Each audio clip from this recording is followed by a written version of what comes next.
Hello, this is Storybooks channel. New videos are posted every day. Subscribe and click the bell. William Peterson nodded and glanced at his watch, thinking Kelly hadn't called. Hadn't there been time all day? The night shift had not been easy. 3 surgeries was no joke. The man felt like he was a goner. Abruptly standing up from his chair, he took off his robe, cap and all carefully hung in the locker. Once dressed, he looked around the office once more, corrected the folders with documents. He got up, caught on his cell phone, and went out. Surgeon of the highest category Kotovsky liked it when everything lay neatly in its place. Passing the resident, he shouted to colleagues, "I do not have a quiet duty." And going down the stairs, again looked at the clock. Where's Kelly? The alarm beeped. He was about to open the car door. He was called out of breath, by a nurse. "William Peterson. Hold on. There's a major multi-vehicle accident nearby. All the victims are being rushed to us. I can't handle a large number of casualties alone." And with both ORs prepped and the car closed, the man hurried back to the clinic. People needed him. It was already the second day the doctor was on his feet, and it was unknown when it would be over. 21 people were admitted to the hospital. Of course, not everyone made it to the operating room. And as they say, thank God, most of the nurses made bandages and determined in the wards. When the doctor arrived and changed his clothes and entered the operating room number 2, he saw a woman on the table.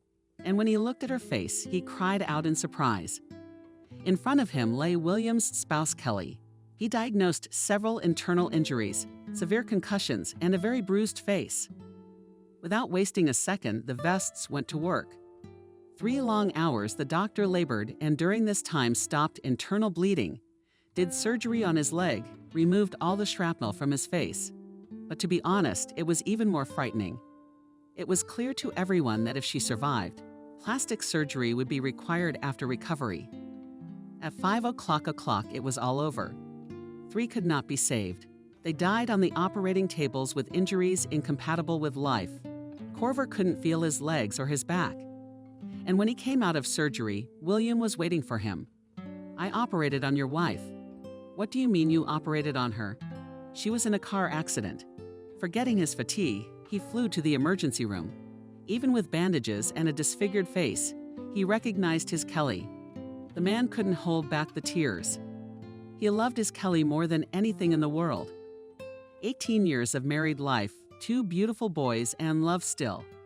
He looked at the gauges. While everything was working, his wife was unconscious. Kelly, love. How on earth did this happen? He asked, knowing no one would answer him. The driver of the truck didn't slow down on a curve, and the huge truck skidded. It flipped over and crushed several cars, leaving no chance for whoever was behind the wheel. Kelly was already in the driveway of the clinic, sitting relaxed, listening to music, and didn't even have time to react and slow down. As it turned out, on the hood, drinking out the windshield. The last thing she heard was the chords of a waltz, and then darkness and silence. William Peterson gingerly touched his arm, but he didn't even turn around. "William Peterson, get some sleep. I've put you in the study." "No, I can't leave her." "Don't worry, I'm fine." But finally, realizing that he was tired to the point where he could pass out at any minute, he agreed to go lie down. When he woke up 6 hours later, he scolded the nurse for not waking him up. "So your wife's still unconscious. How can you help her?" I was surprised to hear the nurse justify herself.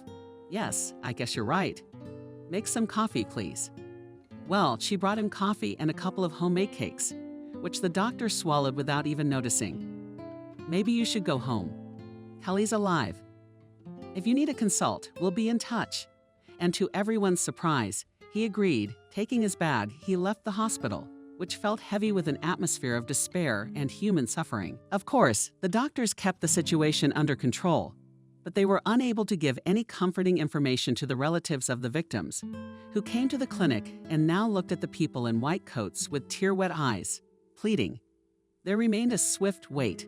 William Peterson showered at home, then called the clinic a couple of times in half an hour, but always heard the same answer. No change. Alive. The man put the cell phone down on the table and directed a blank stare at it. Suddenly, the phone rang, making the man flinch. William grabbed the gadget, but his son's name popped up on the screen. "Dad, you're all right," he spoke, in a slightly worried voice. "Yeah, Mom, I can't get through." "Where are you?" In a quiet, scary voice, Dad asked. "At the Institute. I'm going home. We'll find a mom and get together.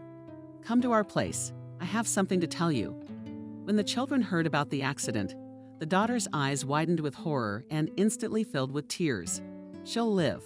Barely audible, the girl whispered, "I can't say for sure, but we have to believe it. The doctors did everything they could. Her condition is stable, but she's not conscious. Now she has to want to come back to us. That's the only way her body will fight back." And he dialed the clinic again. "How's the Catalan doing?" "William Peterson. She's still unconscious." They answered him on the other end of the line. "In our case, we should be glad. At least her condition isn't getting worse," said William, disconnecting the phone. "But trust, of course, we'll be better off." The medical staff watched Kelly Makarova closely until the morning, but she never moved. Her breathing was shallow and infrequent, and her pulse was weak but steady.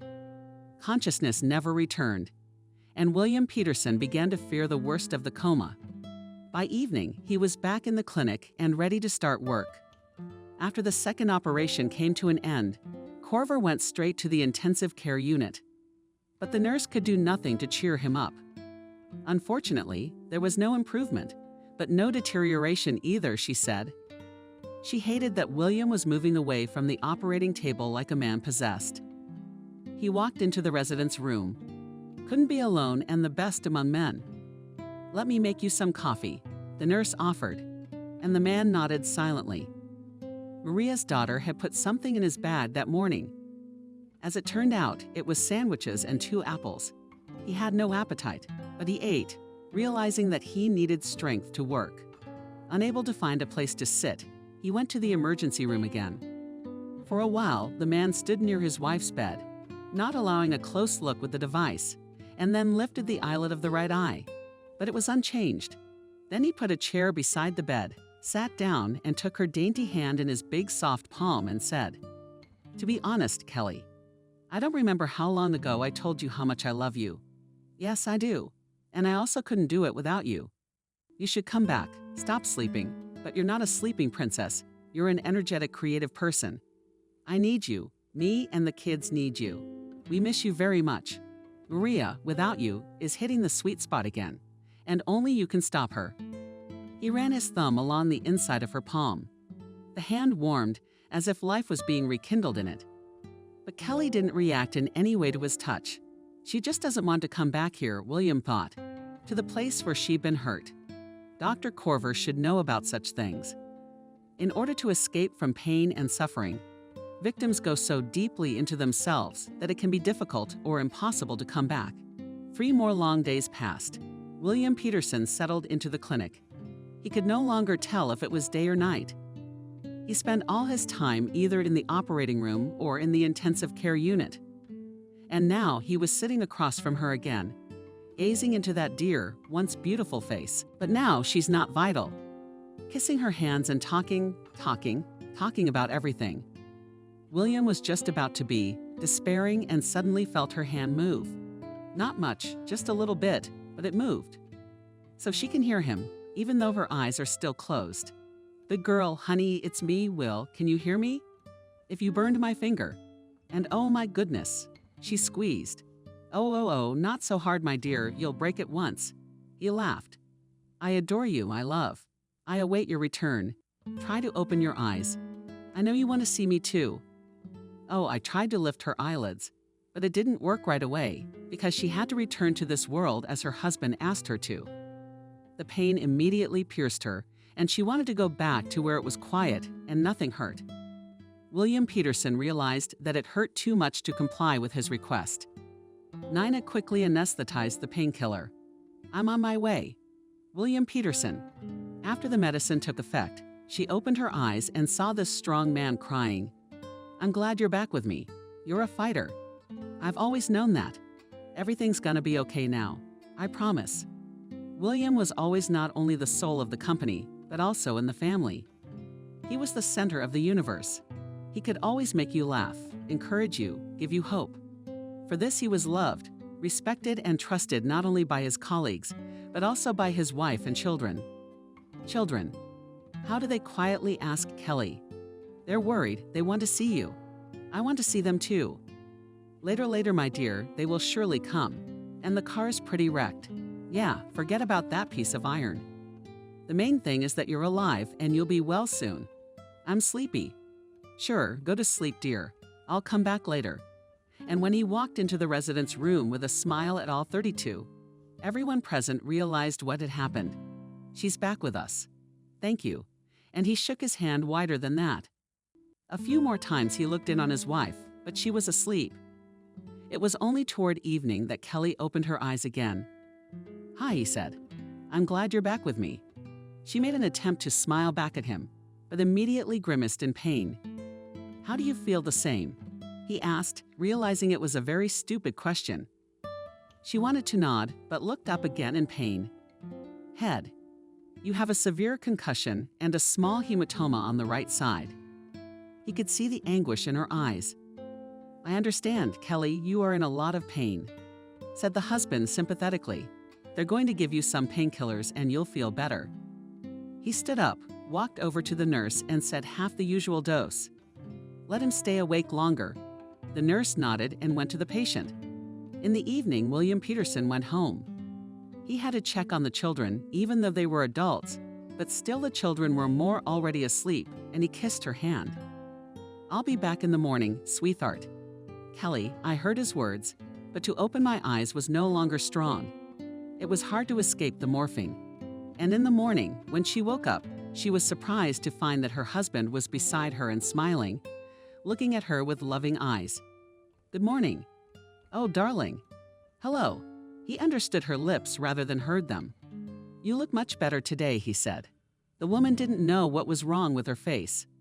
And William had no idea how to let me know about it. By the way, the kids are coming to visit you tomorrow. William changed the subject. They'd had a long, hard conversation yesterday. The man explained that Mom still has to endure several plastic surgeries, that her face is disfigured.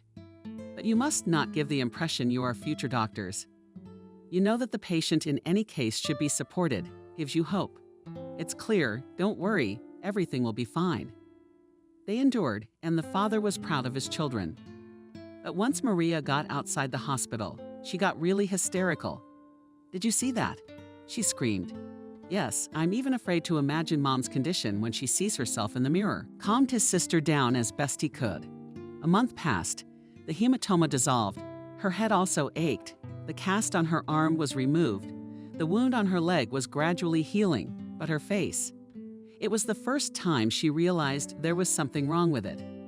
When her hands were free to touch her cheek, she looked at her husband in horror. What's wrong with my face? Hearing this question, William Peterson grimaced as if in great pain. Kelly started.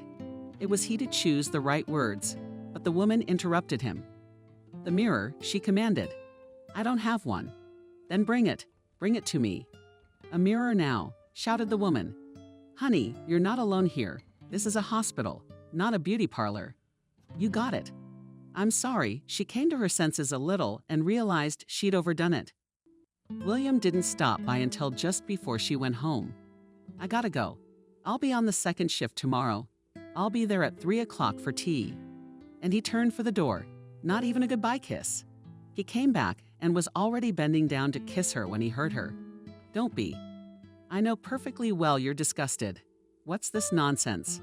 I'll try to sleep at night. And this can all be fixed. I'd like to remind you that a lot of people aren't as lucky as you.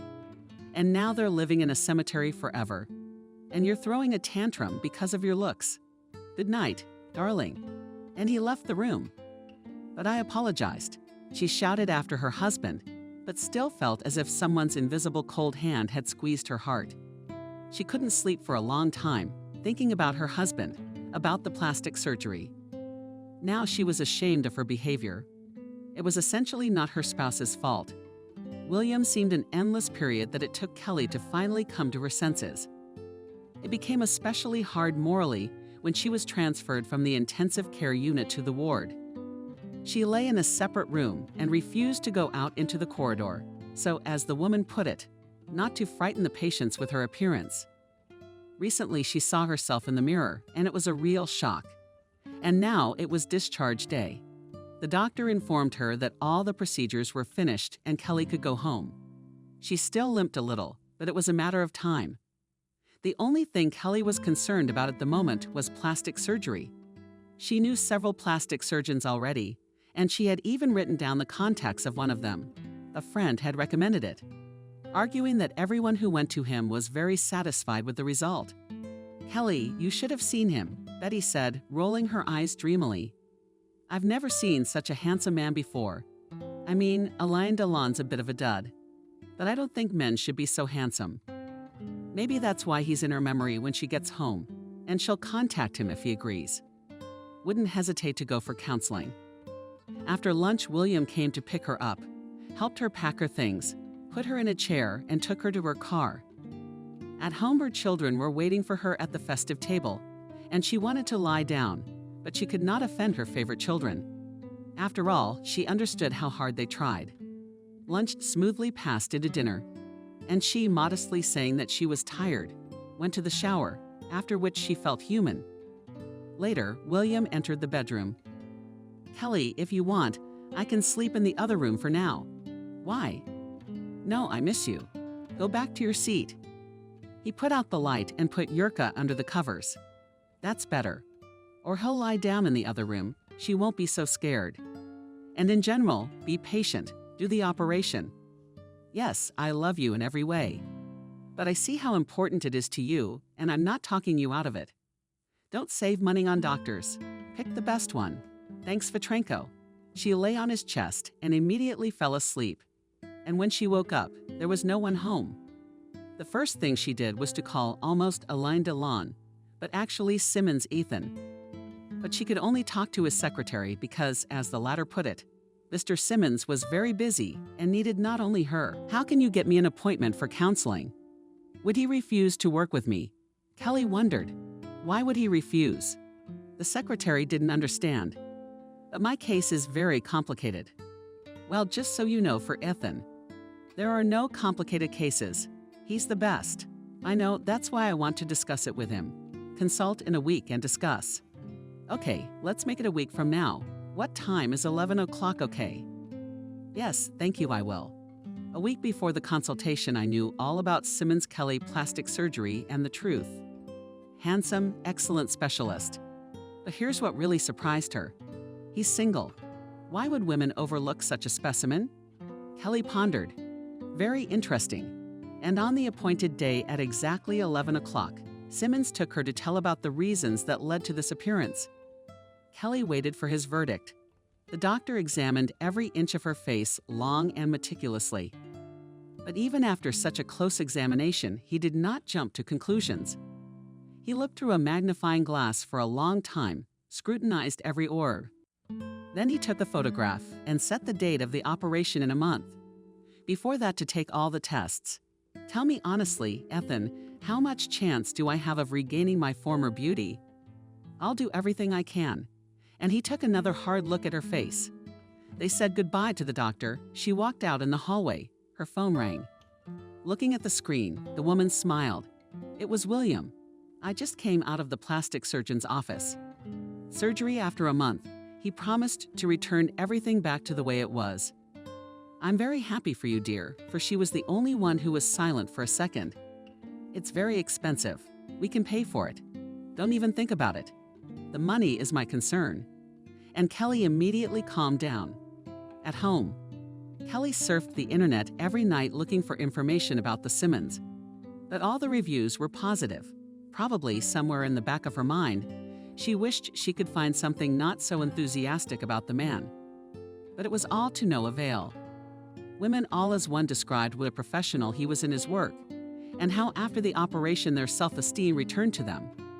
And one evening, while Kelly was lost at her laptop, her husband's voice echoed behind her. "Who's that handsome guy you're scrutinizing?" "It's not handsome. It's my plastic surgeon." In an even tone, she replied, "I'm just familiarizing myself with his work." And do you know what conclusion I came to? The husband looked at Kelly expectantly. If it's not Photoshop, then he really is a magician, does incredible things. And I really want to be on his operating table. But he doesn't like my test results. Well, I think you'll make it. William smiled, kissing his wife on the top of her head. The doctor knows what he's doing. I always respect a serious approach. Any self-respecting doctor would value two things: patience and reputation.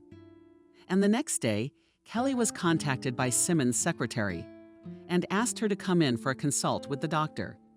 The repeat test results came back. The cab pulled up to the clinic at 9 o'clock, and she saw Ethan closing his car.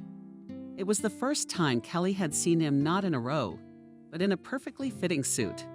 The gray-colored shirt and tie that had always been an important accessory to a man's toilette caught her eye. Tied in a knot, working as a fashion designer, she'd been interested in that in her day, and hugging himself to the cab she was getting out of, he gave her a hand. "Good morning," he said, and graciously let her pass in front.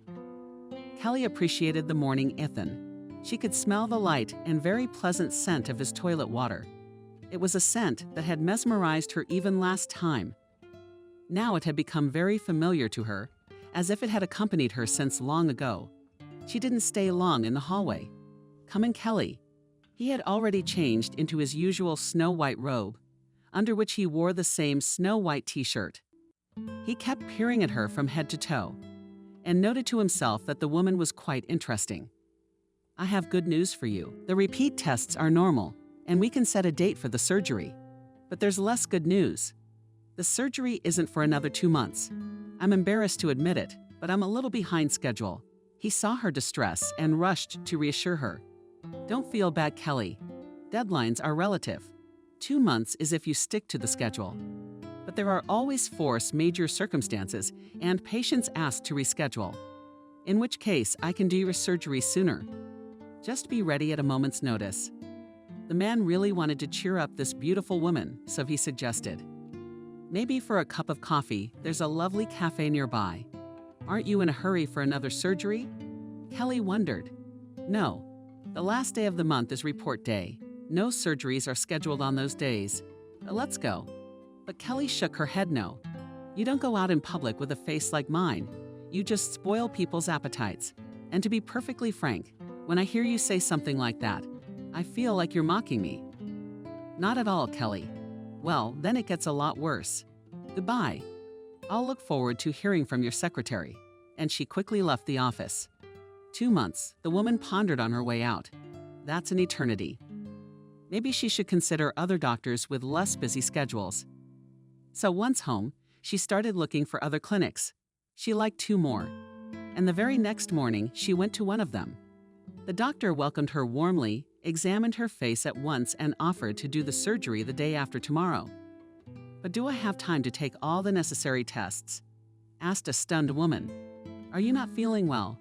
surprised the doctor. "No, but then I see no reason for a thorough examination.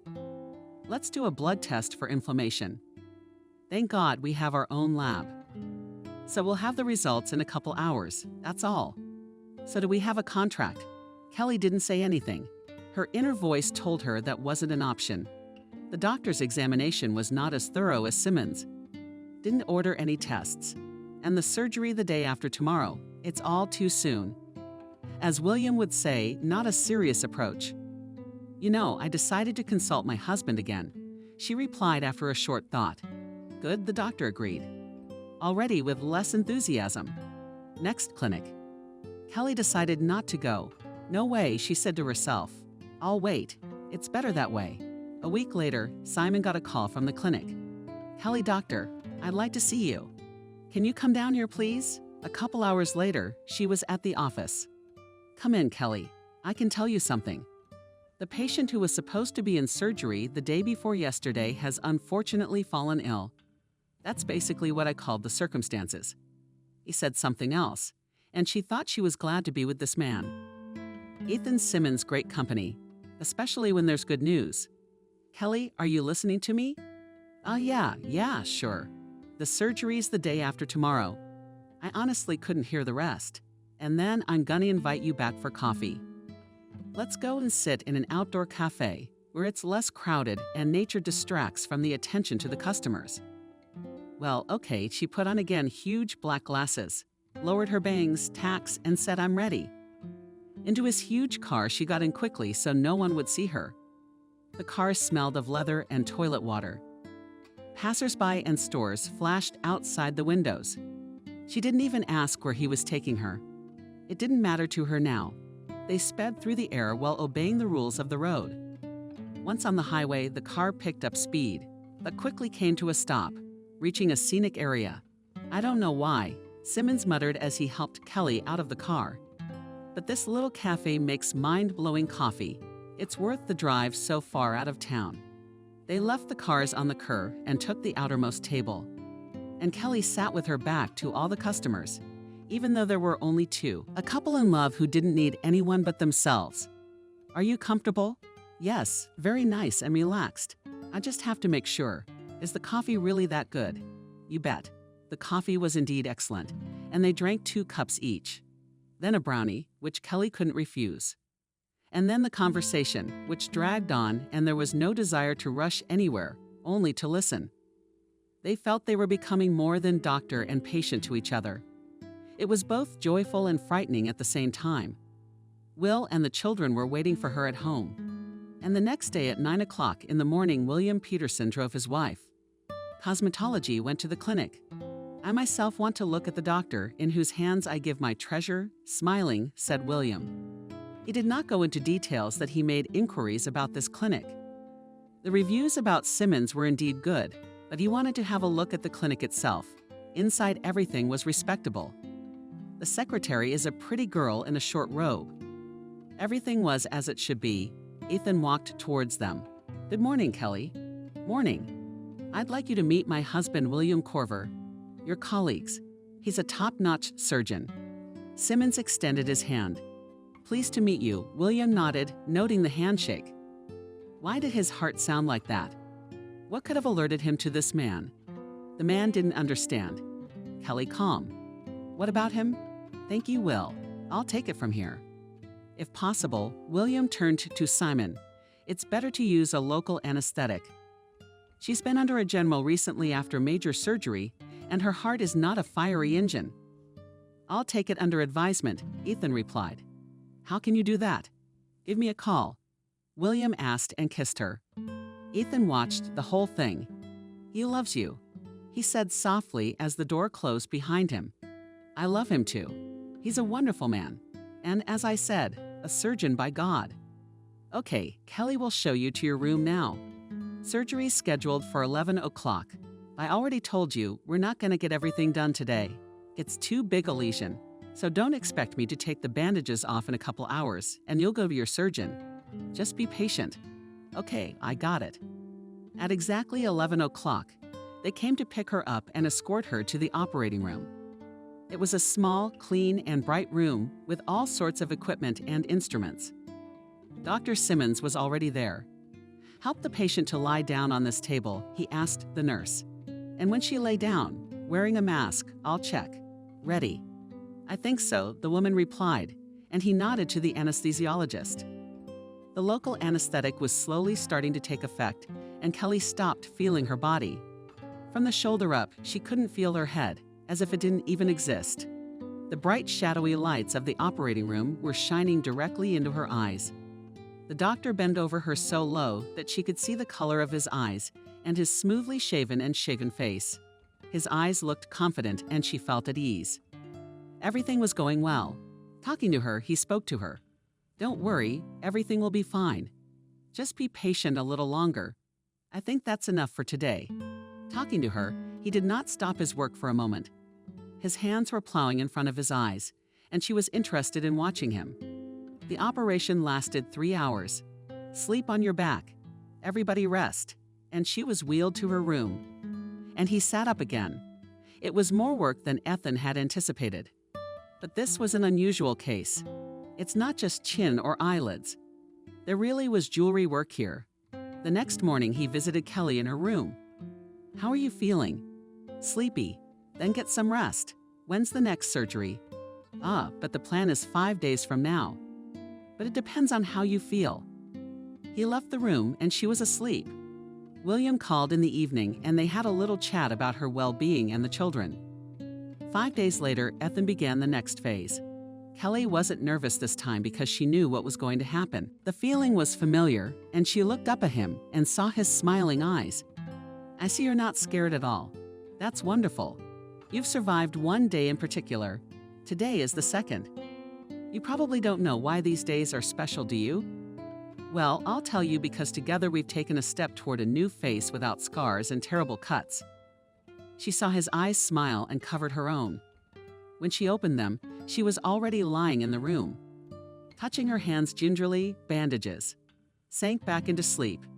And in the morning, Simmons visited her again. "How are you doing?" Kelly's face was mined, but her eyes, looking through the snaps of the bandages, smiled. And she gave him a thumbs up. He smiled back. "Be quicker this time. We'll continue until the day after tomorrow you'll rest. And then we'll make you beautiful. And this is for you, my employee put in the vase brought red rose for your excellent behavior in the operating room." One small step at a time. And William was inching closer to the day that would become Kelly's 3rd birthday. As soon as he arrived at the clinic, the first thing he did after putting on his gown was to rush to his patient's room. Like a magician pulling a flower out of his sleeve and giving it to her. He didn't like her very much today. She seemed a little sluggish. "How are you feeling?" The doctor asked. "Yesterday I was fine, but at night. And at night I felt cold. I think I had a fever. Did you inform the nurse about it?" "No, she hadn't gotten to me yet." "I had a fever, but a slight one." This infection scared Kelly. "I don't think so, but it's worth monitoring." She was wheeled into the OR in a wheelchair. All the stitches were clean. There was no inflammation at the surgical site. And Simmons breathed a sigh of relief. "Are you in any pain?" he asked. "No, nothing. Just a slight fever. Let's wait and see. I'll stay at the clinic today to make you feel better. Or maybe you should call your husband." Kelly offered shyly. "Don't you trust me?" "Well, if I didn't, I probably wouldn't be lying here." "Well, that's great. I think you're overly stressed. Stress can also cause a fever." So he asked the nurse to take the patient to her room when he came in after lunch. She was asleep. Ethan sat up for a while beside her. Her breathing was even. He touched her hands. They were warm. He had a circumferential facelift surgery today. He had to get ready, and he so hated to leave her. But work came first. It had taken him 45 years of his life, since birth, to become Ethan Simmons, a man admired by women and envied by other surgeons.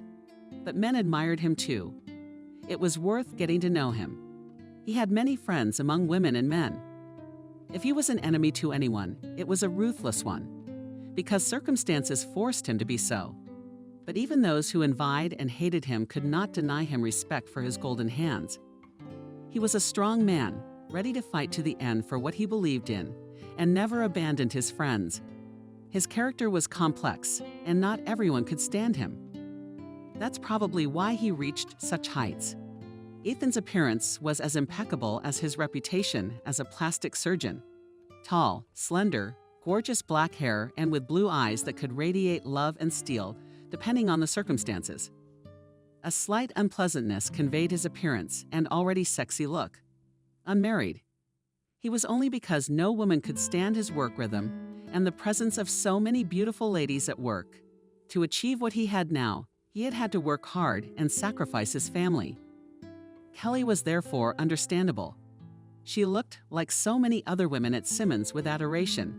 For today, he almost doubted himself. The temperature of his favorite patient confused him. The man was already ready for surgery when a nurse helped him lie down on the operating table. Another patient. An hour and a half later, he returned to Kelly. She had just opened her eyes. "How are you feeling now?" "I think better," she answered in a slightly hoarse voice. He was on his way out of the room when Oli's phone rang. "Will, hello." "Hello, my love. How are you doing?" "Yeah, it's going slow." "Don't worry, guys. We're fine. Can I visit you?" "Honey, I miss you." "No, Will, I'm in a state where there's nothing to see." "I'll meet you at home." "All right, what do you say?" She thought he was offended. but she still felt very bad, so she didn't want to upset him. In the evening, Simmons visited her again. He never went home and took her temperature, which was almost normal. They talked for a long time, both marveling at how pleasant each other's company was to them. They turned out to be very different, but it was all the more interesting to talk. He left her around midnight. "Good night," the doctor said. "I'll come and see you in the morning before I leave." "I'll be waiting," she replied and fell asleep with a smile on her lips. And when he came in the morning, she was very surprised. "Are you without a flower today?" she asked. "I see you're in a good mood." "Yes, without a flower. Tomorrow there will be a bouquet for that. Let's change the temperature." "I already measured it. It's normal." "But to be honest, you scared me, Kelly. I thought I'd become a lousy surgeon." "You call yourself a compliment." "Well, a word of endearment goes a long way with a cat." "No, I'm sorry, the cat. You're an excellent surgeon, Ethan. That's why I'm here." Thank you. You've put me at ease." And he leaned over and kissed her hand. Today was Kelly Makarova's last surgery. She's been tired for the past 2 months. The woman had undergone 5 surgeries, short and long, but each one brought her closer to her new appearance. She didn't see herself in the mirror and only believed the doctor's words. "Everything is going beautifully. I am satisfied," he told Kelly. One day, William himself called Simmons and, introducing himself, asked permission to visit his wife. "I won't be long, I promise. I've only heard her voice for a month and a half. Do you miss her?" And there was a note of jealousy in his question. "Is it allowed or not?" William inquired, letting it pass his ears. Not exactly the doctor's correct question. "Of course, come in. I'll leave a pass for you." The nurse kindly escorted him to Kelly's room. "Hello, darling." "William, how did you get in here?" "My pass." "How are you?" "It's all tied up for now, but the doctor says it's going well, and he's pleased with the result. But the important thing is that it's pretty." "Yeah, I'm looking forward to it. You don't know how much I want to go home." "Why not?" "I do very well. We all miss you." "I miss you too." He completely forgot about the flowers he brought her, put out fruit, her favorite chocolate. "How's work going for you?" "What, maybe I have a new one, saving people every day, every hour." Sometimes I get the impression that people don't like themselves at all and don't value their health. How many people end up in the clinic because of their own stupidity? It's amazing.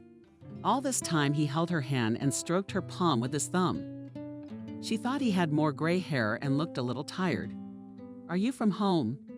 "No, I'm after night duty and 2 night surgeries. I've noticed that I'm not pretty." "No, you're always handsome, even after night duty." He kissed her hand. "When the doctor gives you a prescription." He says first I said we'd take the bandages off, and then we'd see what happened. William would have loved to sit and talk to her some more, but he promised not for long. "I'm going to go. Kelly will call you tonight. Love you. Thanks for stopping by. It was good to see you." He put the bouquet in a vase where a white rose was already standing. The husband didn't ask where it came from. He didn't want to embarrass his wife, and he was pleased to realize that his wife liked other men, but no more than that. And in the evening, William called to say good night. Simmons came later, and they talked again until midnight. "We'll be saying goodbye soon, but you can always call me if anything goes wrong."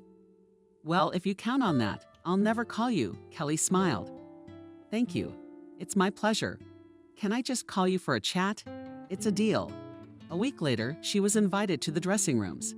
"Have a seat, Kelly. We're going to remove the bandages."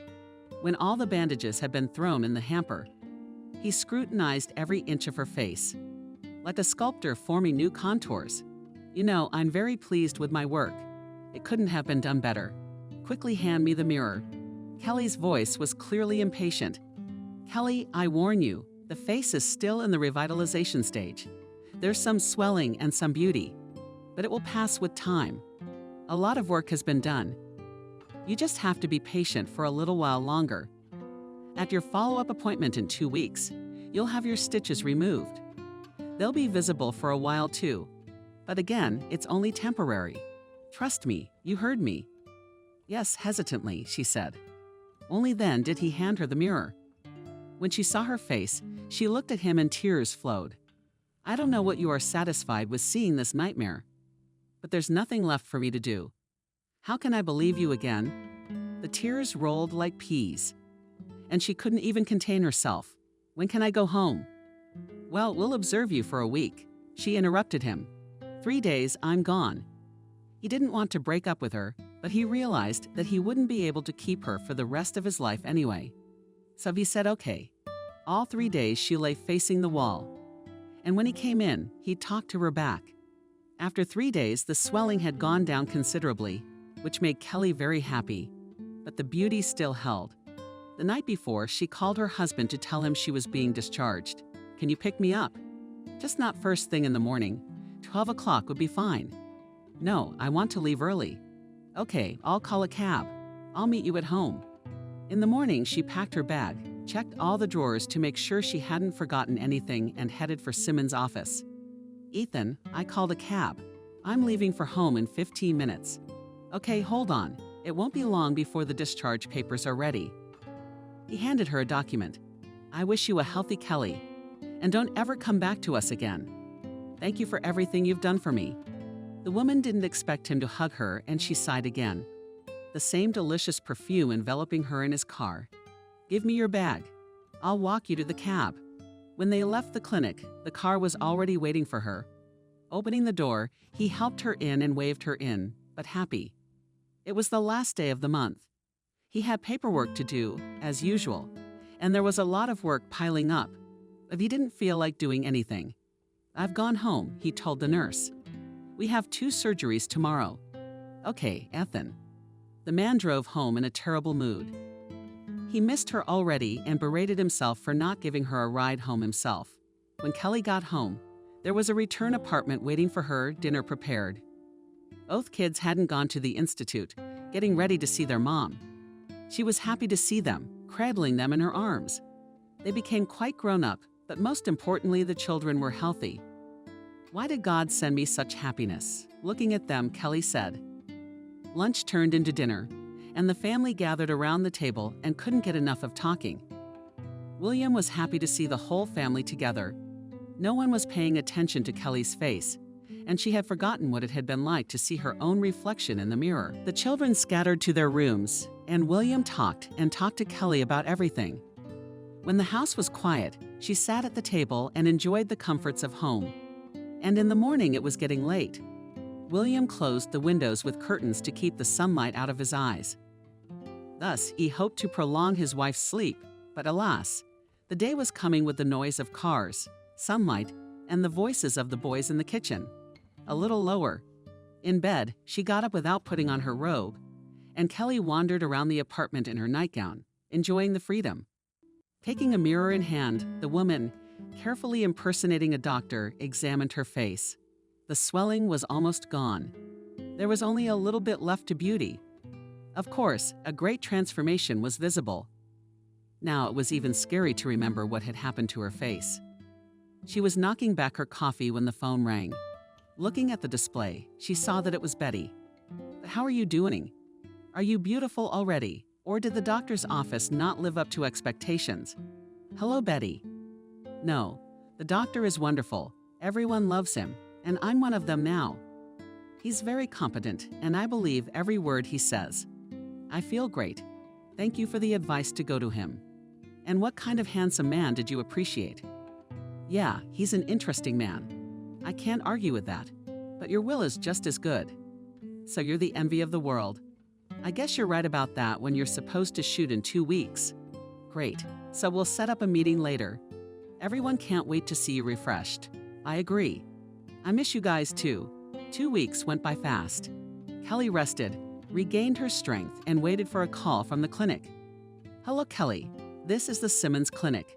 It would be convenient for you to arrive at 2 o'clock tomorrow afternoon. Why not in the morning? Ethan has a surgery, and then he'll take care of you. Okay. I'll be there. Simmons purposely rescheduled the surgery for the morning so he could take care of Kelly and then take her out to a coffee shop or restaurant to celebrate the successful completion of the surgery. He tried to dial her phone number 14 times in 14 days and then put it off. Speaking of himself, He said he could not interfere in a family where the husband loved his wife so much.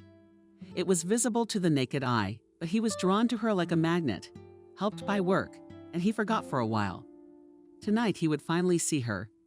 At exactly 200 hours, she knocked on his office door. "May I?" Yeah, come on in, Kelly. How are you feeling?"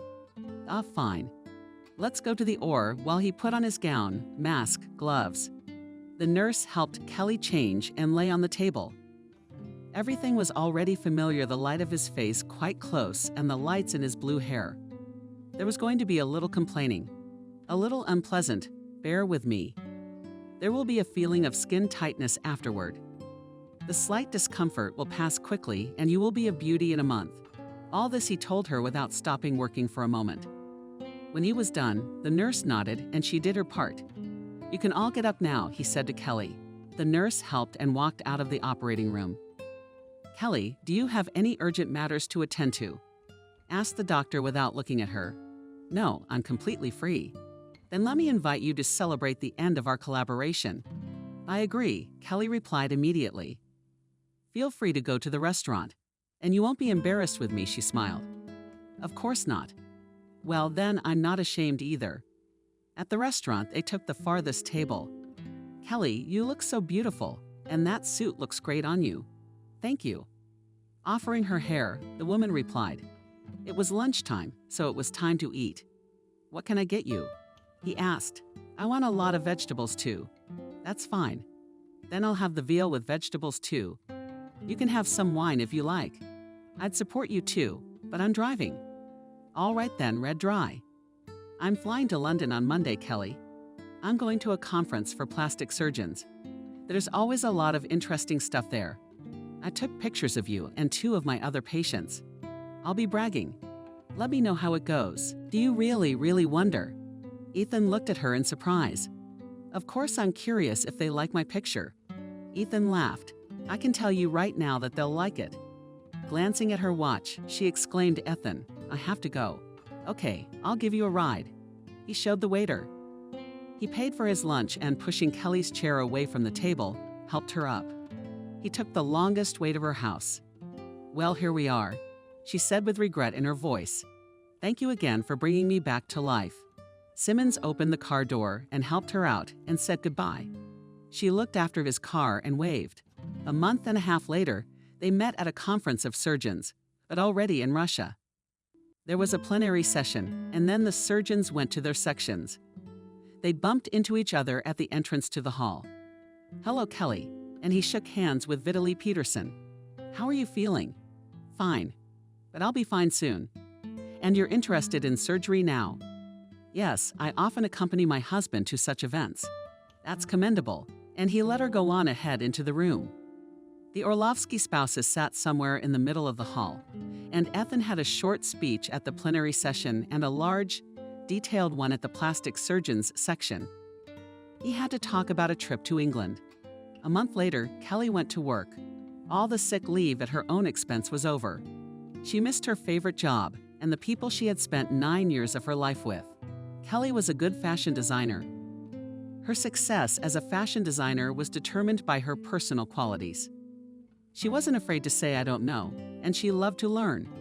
Her innate artistic taste, imagination, and flexibility of thought helped her in sketching. She was an innovator. She listened attentively to fashion trends. She was fond of new technologies. The woman did not like to work with ready-made sketches, which were created by designers. She did everything herself. In her models, you could feel the hand of a professional. I adore her chosen field. And every time she looked forward to the upcoming fashion show, she could already see their models being sold out in the stores. Whatever she did at work, she loved it. She was passionate about her work. But when she looked at herself in the mirror, she remembered her doctor, and her heart began to beat in a purified rhythm. Kelly considered herself a happy mother and a loving wife, was perfectly content with life and her marriage of almost 20 years. Those years, from the moment she married Vitaly, flew by like a blink of an eye. Very quickly, they became weather parents. Therefore, for 6 years, the young mother was engaged with the children and the house, and it suited her quite well. Household chores never seemed burdensome to her. She was never annoyed by the need to drive and transport her children from daycare. Now that the children were grown, she could do the things she loved to do. But it bothered her to think about Dr. Simmons too often. He missed her dearly, too. He would go to model shows and see her there, always passing the bouquet through someone, but never leaving a note. Yeah, he didn't need one. Kelly knew who the gift was from. Started looking for him with her eyes, but she couldn't find him. She tried to call him a few times, but something stopped her. They met again at the fundraiser and ran into each other in the check room.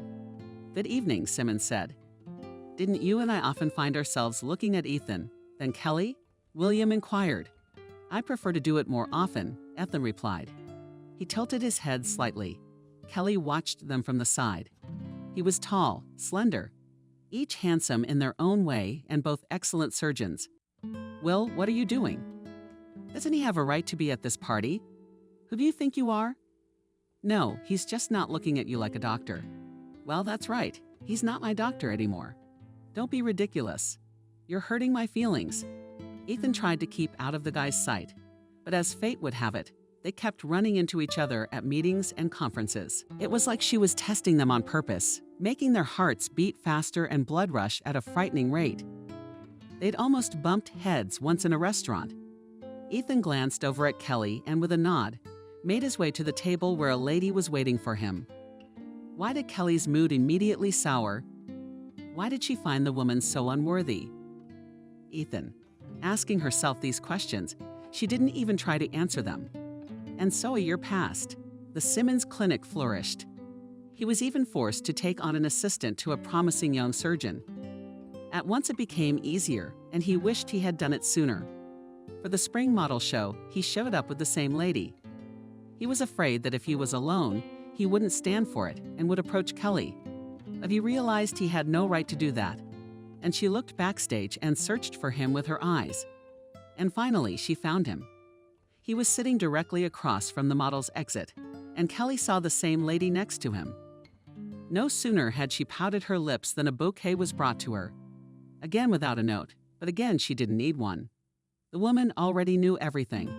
She quickly grabbed her phone before she changed her mind and dialed a single word. "Thank you." She watched him from backstage. He opened the message, smiled, and hid the phone. But the smile, she thought, was sad. It had been a year and a half since the surgery. Looking at her face, she thought it had always been like that. That morning, she was getting ready for work and putting on light makeup. It was quiet. The kids were getting ready for the institute, and Maria Mom's sudden shout of "Where's my wallet?" made Kelly startled. Her hand trembled, and she scratched a piece of skin on her face with her fingernail. Clamping the wound with an alcohol-soaked cotton pad, she hailed a cab and drove to the clinic. Simmons they met in the hallway. Something was wrong. She put the disc away. She got the disc. "I accidentally nicked it with my fingernail. And I don't think I'm worried. Now get dressed and let's go to the OR. I had to put in a neat little stitch. It's no big deal. It's uncomfortable, but it's not fatal. Don't worry. You'll have to wear a Band-Aid. Come back in 2 days. I'll take a look. You can get up now. You write the bill, I'll pay everything." He nodded and went into the office. When she came in after him, he turned sharply to her and said, "I've missed you, Kelly, and I've wanted to see you all the time. I missed the look of your voice, the smell of you." He continued to say something, making her lose herself in reality. "I can't do it without you. I've tried, but it doesn't work. I missed our conversations too." He wrapped his arms around her, and she didn't want to push him away. Ethan. It felt like if he broke the embrace now, he'd miss her forever. "I've tried to stay away from you, but it's not working. I love you, Kelly," he whispered, looking into her beautiful eyes. "I probably love you too." Even more quietly, the woman said, and he put all the tenderness and love he had for her into his kiss, and she responded with just as much desire. Now they were doing what they had forbidden themselves to do for a year and a half. Perhaps their time had come. It was a derangement of reason. Obsession, mad infatuation, obsession, passion. You could call it all sorts of things. But they didn't linger now. Nothing needed to be said. They felt everything. After a year and a half apart, Ethan and Kelly became lovers. "Ethan, hi. I finally got you on the phone. How are you? Better now. Do you want me to fly up to you? I'd love to. I need someone to share it with, someone to talk to. I'm wandering around the house like a ghost. Aren't you working? No, I'm working now. Otherwise, I'd probably go crazy. Okay, I'll call you as soon as I get the tickets. I'll be really looking forward to seeing you. Thomas was a childhood friend, the one and only for life. At first, they had lived near each other, gone to the same kindergarten, then sat at the same desk at school and fought off the local bullies together. They went to college together. Although Thomas didn't really want to go to medical school, he decided to go with his friend. 6 years at the institute brought the boys even closer together. His friend did not work as a doctor, but organized his own clinic, where excellent specialists worked. He turned out to be a great organizer and administrator. And the inheritance left by his parents helped in opening the clinic. He had to weigh a lot of things, think, plan, calculate what it will cost him this or that project, and whether the game is worth the candle. And so far, he hasn't been wrong. He had a gut feeling, which did not deceive him. True, the friends were now far apart. Ethan in New York, David in Toronto, but the distance did not prevent the friends from socializing and meeting more often at the earliest opportunity. Thomas was in New York on business. Ethan, having extensive acquaintances and connections, helped his friend to solve unsolvable problems. Thomas had a family, 2 beautiful daughters and a son. His wife worked at his clinic. There were no outbursts of jealousy because, unlike Ethan, Thomas dealt with paperwork and his wife didn't see it as a threat to her marriage. And Ethan was alone again. And at the thought of her, the man's heart clenched. Many women wanted to be near the successful man, but the place really belonged to Kelly alone. Of course, so did Thomas, but in another sense, he had no operations today. But Ethan got up at 700 am anyway, washed and cleaned up, and called the clinic. Everything's in place, he asked. Are you ready for surgery? Yeah, we're good. Ethan is ready and everything is in place. Call me if anything goes wrong. Okay, cell phone rings, it's a house.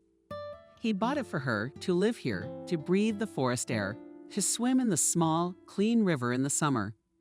And now this house he hated. It was empty and cold without Oli in it. Ethan hadn't felt so happy in years. And never in his life had there been a woman like Kelly, beautiful, exciting. Simmons fell in love with her as soon as he saw her. And they didn't even know each other. She's a patient, a married woman with 2 grown children. He's a doctor, but once they talked, they both realized they were attracted to each other. Ethan admired her ability to look both sexy and elegant at the same time. He was pleased to realize that such an interesting woman was in love with him. Kelly, on the other hand, thought that everything that happened between them was a special atmosphere. The doctor saves the patient and gives her back her beautiful face. Kelly wanted to believe in what was happening between them. She wanted to believe that everything that was happening, that what was going on between them was sincere. She had never had another man in her life other than her husband, and he was the only one she felt the most important relationship with. Competing with William was difficult. Even a very handsome, reliable, intelligent, and charming man. He loved his Kalinka as he had the first day they met. But Ethan had turned everything in her mind upside down. They had always been good together. This woman was to him the embodiment of everything a man could dream of in his life. Kelly was his fairy tale princess, not only beautiful, but also smart seductive. All in all, the best. They were crazy about each other. She gave Ethan that special state of mind that made him want to move mountains. They enjoyed each other's company. He had never imagined he would be so happy with just her presence. Ethan would never forget the time spent with her. In the evening, Thomas called again. I leave tomorrow at 8 p.m. I've got the number. Tell me I'll meet you, but it'll be at night. Yeah, I don't care, I don't sleep. I'd rather meet you. Okay, well, whatever you need me to do to get there myself. Now Ethan slept only before the operation, taking sleeping pills to make him sleepy in the evening. Today, he was on his way to meet a friend. He was glad to see him. It was quite dark outside when he drove out of the house. It was still about 40 minutes until Thomas arrived, and he was excited to walk around the lounge. Looking at his watch, he heard the airplane. When he looked at his watch, he heard that the Toronto-New York plane had landed at the airport. Ethan hadn't seen Thomas yet, but he was already smiling. But it's taking a long time. Our friend didn't come out for a long time. Both Ethan and Ethan craned their necks, looking for him. "You'll be looking for me for a long time." There was a familiar voice behind me. Ethan turned around, looking at you with all his eyes. "Well, hello, friend. It's good to see you," and they hugged. "I hope you didn't come for 2 days," Ethan asked hopefully, looking at Thomas. 2 weeks. Great. It was said sincerely because Ethan understood how hard it was for his friend to get away, to leave his family and job, and devote 2 weeks to a friend. You don't look good," Thomas concluded. "Be thankful I'm still alive. And to be honest, I still don't believe that what happened to me was real." Talking, they quickly reached the house. "This is quite a palace," Thomas said when he saw the mansion. "It's not too big for you. It is bigger even for my family. I want to sell it and buy an apartment near the office so I can walk to work." "That's a great idea, Mr. Plastic Surgeon." While Thomas showered, Ethan prepared a simple breakfast. Ethan made a simple breakfast, and they sat across from each other, drinking coffee and wrinkling their faces at the pleasant smell of the beverage. "You go get some rest. I'll go to the clinic." "Rest up, Thomas. It's a deal." His friend fell asleep as soon as his head hit the pillow. Ethan stopped by the clinic, where he hadn't been for 2 days. But things were going on as usual. Everyone was in place, and everyone was busy doing their own thing. It was literally half an hour. He drove back. On the way, he bought good cognac, meat, cheese, caviar. And when he entered the house, there was silence. Thomas was still asleep. He took care of the meat. He battered it well, roasted it a little on both sides, and put it in the oven. He made sandwiches, sliced sausage and cheese, turned on the TV quietly, and waited for him to come down. About an hour later, Thomas came down a little backed up with bangs of black hair. It brought back memories of sleeping over at each other's houses as kids and getting up in the morning. Exactly the same way. "Your place is so quiet, so peaceful." "It's quiet in my house. Only at night, when everyone's quiet." "That's beautiful, Thomas. Family's important." "How long have you known that?" "I've always known it. The thing is, not all the women could compete with my work. They always thought I loved them less." "What do you think?" "They were right. I guess I've got the meat ready. I'm not much of a cook, so I didn't try anything fancy. I just did the basics." "But you're good. I can't even do that," grinned my friend. "That's how we live. But you like it, don't you?" "Yes, but when I get tired, I have a place to run away for 2 weeks. It's harder for my wife. She doesn't have a friend like that." Ethan was smiling. It was like he was alive, and the house didn't seem blind to him anymore. They went into the dining room, and he put his arm around his friend's shoulders. It was a rather spacious room furnished with furniture in soft stock colors. On the walls hung paintings with appropriately themed reproductions. Looking at the paintings, Thomas asked. Ethan nodded. There was a large Kiev palm tree in the corner, and the dining room window overlooked the garden. But there were tempting aromas coming from the table, and the men felt hungry. "And you have a very cozy and clean place with someone helping you." The man nodded and pointed Thomas to the table. Ethan couldn't start a conversation about himself, and Thomas didn't rush him. They had been sitting for over an hour, sipping cognac. They took their time, reminiscing a lot. Ethan even laughed, something he hadn't done in 4 months. There was a deep crease between his eyebrows, and his hair was graying. He spoke suddenly, and Thomas prepared himself to listen. It was an important quality in a man. He never interrupted, but was patient and tried to see the situation from the outside.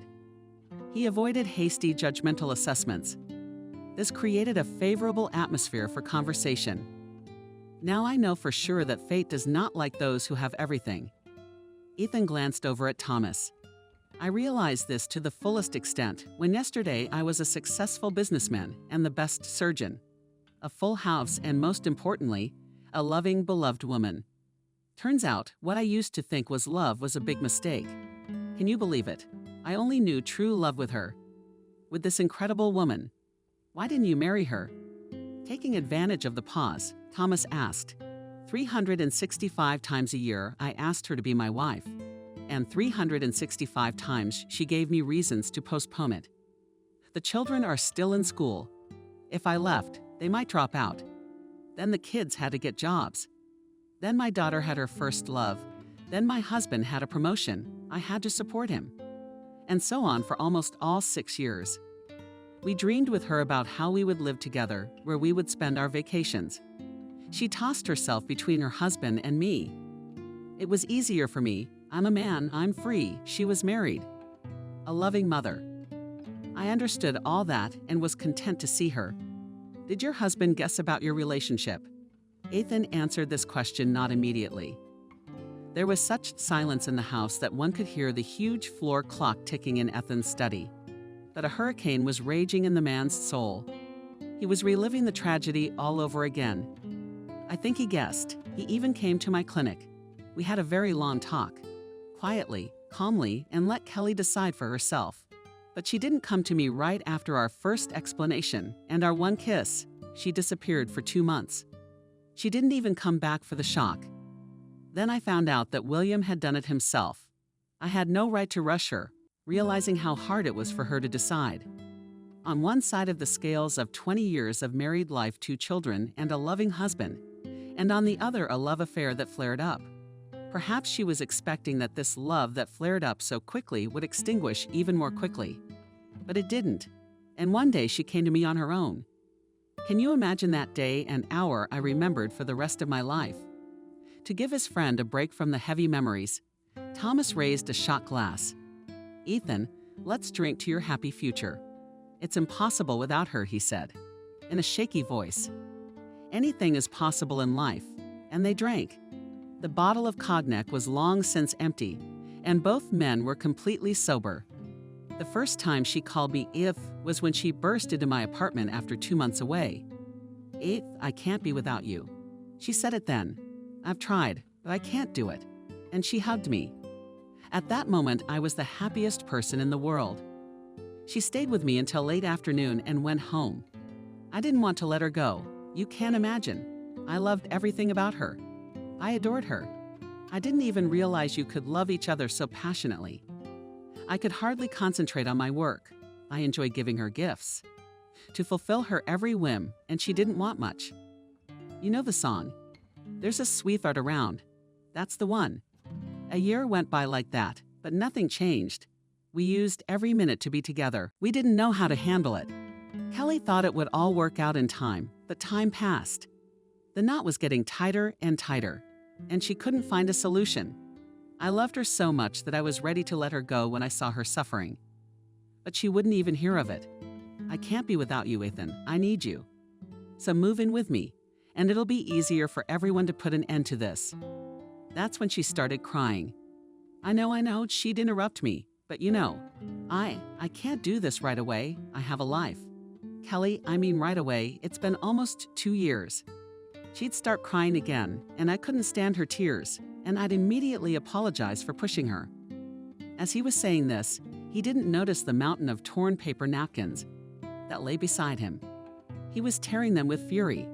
Thomas didn't touch him, realizing the man needed to vent his negativity, and all your dreams of living together remained a dream. He asked. Yes, they were. It didn't work out. We kept seeing each other every spare minute. I bought this house for her to be more outdoors, to relax, but she always thought about her children, who also arranged her scandals and expressed their discontent. And after another domestic scandal, she disappeared again for 2 months. I called her to see if everything was all right. Yes, she replied in her iron voice, I was fine. I remember that night I got drunker than ever. On principle, alcohol is the anesthesia that allows you to undergo the operation called life. I didn't want to live, but I didn't make any claims against her, realizing she was having a harder time than I was.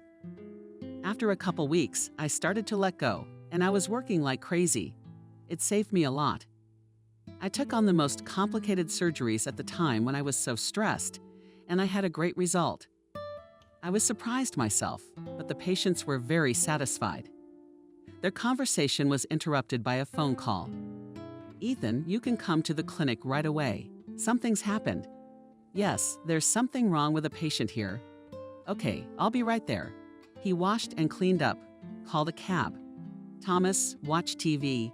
Give me a break. I'll be right back. But Thomas decided to look around the house. It took him an hour. He went into Ethan's study. It was in perfect order. Only a few white sheets and a pen were out of order. They were poems. Even Thomas didn't know that Ethan's writing on poems was them again. As he read through the outline, he realized that he had truly loved this woman and had suffered a tragedy. Ethan came back a couple hours later. Did you get everything sorted out? Yeah, thank God they managed without me. Ethan, I'm sorry, but I've been reading your poems, and I love them. They convey your pain, the depth of the tragedy you've suffered. I didn't know you had a talent for it. It's true what they say. A talented man is talented at everything. But Ethan waved his hand and let's go and buy you some real Indian tea, given by a grateful husband, and they both laughed. For some time they were silently enjoying the aroma of the drink. Ethan suddenly asked his friend, "Tell me, how can I go on living? Nothing pleases me. Not even my once favorite job. Ethan, everything passes. It will pass and this time heals. Your soul hurts. All you have to do is wait." So what happened next? Thomas asked. 2 months later she came again. She looked awful. "You don't feel well." I asked her. "Yes," she replied. "I don't feel well without you." "Then stay." She nodded and stayed. In the morning we had breakfast and felt almost like a family. All the 5+ years we've been seeing each other whenever we had the chance. I think back now and wonder how we managed it. But I guess these things happen. I lived from her leaving to her returning to me, and marveled that a year had passed. Then 2, 3, 4. We were good together. But even then she found reasons to wait a little longer. I didn't consider those reasons to be reasons. It was more like an excuse not to change anything. I had given up all hope of seeing her around as a wife, but 5 years passed, and one day she came to me with a suitcase. When I opened the door to her, I stood like a stumbling block, and she threw the suitcase, hugged me, pressing her nose against my neck. And she was crying quietly. "Why are you crying?" "For joy. Because I decided to take this step, and you're there for me." We talked all night. She told me that William quietly let her go, saying that the sacrifices she was trying to make to save her family were of no use to anyone. Everyone had figured it out a long time ago. "But you know this," he told her. "If you need my help, call me right away." So the point was finally made. And we started living together. She never filed for divorce. I was never meant to be her husband. I made her quit her job. She looked terrible. She couldn't sleep at night. Walked around the house like a ghost. But after 2 or 3 months, she calmed down. She slept again, had an appetite. I hired a cook so she wouldn't cook, but rest. He cooked delicacies for her 6 months later. My beloved came to life, ran up to me. And that's when I decided it was happiness. She was a beacon for me, a guiding star, a light in the window. And I knew it would always be that way, no matter what happened. 8 months of happiness, taking a 2-week vacation. She and I flew to Paris, spent unforgettable days in the city of love. She chose where to go, what to see. But I would have been happy even if we were in a hotel room. We went to the movies, walked around Paris, talked about everything that came to mind. And sometimes we would just sit next to each other and be silent. Feeling perfectly happy, we could talk about literature, painting, fashion, theater. She was a versatile person, and I was surprised to find that she knew as much about painting as she did about fashion. We could talk about our parents, about childhood dreams and youthful desires, and the beginning of adulthood and careers. We were never bored. Women I knew, looking at us, would often say to me later, "What do you see in her? She pales next to you." And I wondered how they couldn't see the beauty of this goddess. She was beautiful. She was absolutely made for me. And then I realized that any even divine perfection causes envy and irritation in mere mortals. So I smiled condescendingly and in a minute forgot what they were talking about. Why has fate treated me so unfairly? Ethan asked Thomas, "Why isn't she here? And I'm sitting here drinking cognac with you. It wasn't supposed to be like this." His friend sat looking at him and thinking how much was still a very deep wound, too fresh for him to think about anything but his loss. The thought of living and enjoying life, Ethan found sacrilegious. Life is such a thing, you never know what's around the corner. Thomas said, knowing full well that it was a poor consolation. As for Ethan himself, he was not relieved by this conversation. On the contrary, he felt infinitely lonely, neglected, unwanted. And Thomas seriously doubted whether Ethan would ever be able to forget his beloved woman. Not even to forget, and at least to stop feeding you for her departure and live with hindsight. He won't be able to let another one into his heart for a long time. After 8 months, I began to notice that something was happening to her. To all my questions, she said she had a slight headache. I looked at the pills she was taking. They were painkillers. Sometimes at night, she'd sit in the living room and watch TV, even though it hadn't been on for a long time. Kelly, are you feeling sick?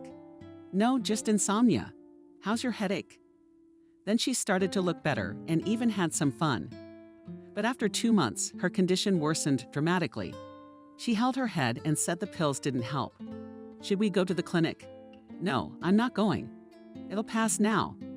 But I saw that her condition was terrible, and this time I didn't give in. I took her by the hand, and no matter how much she resisted, put her in the car and drove her to the paid clinic. Her complexion, as we drove, had turned a sort of gray, and she looked as if she had aged. I realized, something terrible is happening. Yeah, I don't need help. I don't need the clinic, she assured me. Kelly, do this for me so I can rest assured that nothing terrible is happening to you. Okay, but this is the last time I'm not going to any more clinics. I've had enough of those hospitals. God, I asked then. Only if she was all right, although deep down I was prepared to hear the worst. Even mentally, I was already thinking about what lies I would tell Ola if she was found to have a terrible disease. But God did not hear me because the tests were disappointing. The brain tumor was not opera. You came too late, the doctor told me, at least a couple months earlier, and now it's too late. You're a doctor, you can see for yourself. I'm taking her to Germany, to Israel, where they can help. I'm sorry to disappoint you, but it's useless. Before you torture your wife, send those test results and you'll get an answer. I'm 200% sure it will be the same. Again, I'm sorry. Okay, not the surgery. But it's possible to prolong her life. If not stop, at least slow down the progression of the disease. Let's start the treatment, the medicine, the money, it's all there. Of course, we are not refusing treatment, but you must be ready at any moment. The tumor's too deep, there's a lot of blood vessels. We're not gods either, and we can't do everything yet. The doctor said regretfully. Kelly was admitted to the clinic. I sent her tests to every clinic in the world. In Germany, they refused immediately. In Israel, they gave me hope at first, but then they refused. So I called my friend in the States, asked him to find out everything, sent the tests. They told him to let him come, but we can't give any guarantees. The disease is neglected. Then I called Vitaly and asked to meet him. He only specified where and when. We met in the park. We looked at each other without anger, but we didn't give each other a hand. Kelly is dying, I said, and he immediately turned pale. What's wrong? Brain tumor. Glebplastum immediately asked him. Yes, all the clinics refused to take her. The tumor's not for. You can see the MRI results. I brought them with me at the time, and when he saw them, he cried. We both lost her. The treatment did nothing. And 2 months later, my snail was gone. I still can't believe it. That it's gone. It may sound cliché, but death is hard to get used to, especially since she suffered so much. A terrible death. Thomas said quietly. For the first month, I didn't know what to do. I felt like a ship without a helmsman, doomed to sail the seas forever and not docked on any shore. I told you fate doesn't like those who have everything. That's why it was taken from me. And covering his face with his hands, Ethan sobbed like a child. Thomas sat there unable to utter a word. He was crushed by the story and didn't know how to help his friend. It was as if Ethan had read his mind. Don't worry, Thomas. I could have told you all that. So back to life. She's not alive, but I am alive. though I think it's unfair. If, in the opinion of those who knew our history, she did not deserve heaven, at least let her find peace, Ithan said. Will you be happy? Khamis took his hand. Probably, but not for a while.